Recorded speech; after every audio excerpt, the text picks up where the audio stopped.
The simple solution is the Sharia. It is the final interpretation. It is the final authoritative interpretation of everything that is in the Quran. I forgot to place my camera, of course. It is the final interpretation of everything that's in the Quran and Hadith, and in the Sunnah, of course. This book in front of me is called The Unsheathed Sword Against the One Who Insults the Messenger. Right, so let me skip forward. Now, this book is written by a Sheikh ul-Islam. The Sheikh ul-Islam is someone who is regarded as one of the top 28 scholars of Islam in all time. And who we have here is Sheikh al-Islam ibn Taymiyyah, regarded as one of the finest and most influential scholars in Islamic history, right? So please do more videos on Hadith. Right, so I want to show you why this man is the authoritative scholar on the subject called Sab al-Rasul, or insulting of the Prophet. Now you must understand that Muhammad is linked, as far as the Sharia is concerned, as far as Islamic law is concerned. Muhammad is Allah and Allah is Muhammad. They speak with the same voice. They speak with the same authority. To insult Muhammad is to insult Allah. To insult Allah is to insult Muhammad. The penalty for this is death. So the contents of this book concerns the Islamic ruling upon those who insult the final prophet and messenger, Muhammad. Now, the purpose of this book is not to elucidate the excellent and the unparalleled status. Now, of course, in the Quran, Muhammad is just a messenger. He's just a regular dude. The subject being insulting Muhammad, Sab al-Rasul. What happens when you insult Muhammad? The first issue, the one who insults him, the Prophet, whether Muslim or disbeliever, is to be killed.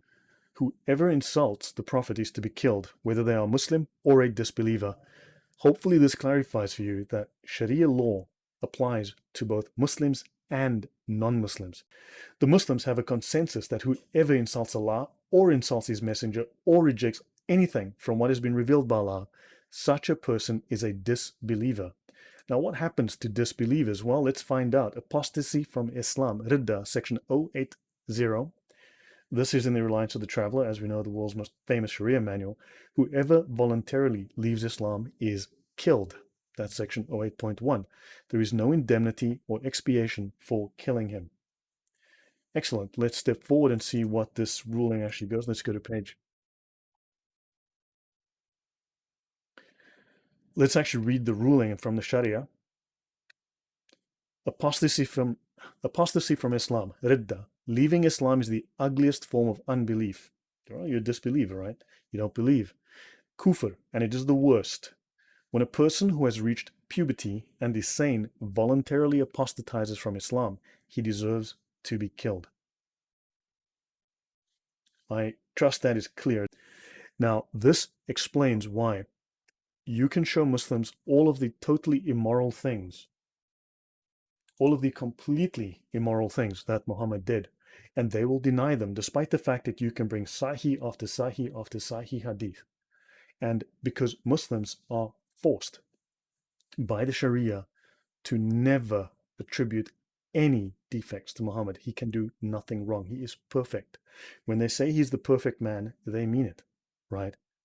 So understand, they cannot, under any circumstances, see him as anything but absolutely perfect. So no matter what proof you bring of his moral defects, they will simply ignore those. So the Muslim who insults Muhammad is killed, there being no disagreement concerning that. And this is the view of the four Imams, all four schools of fiqh.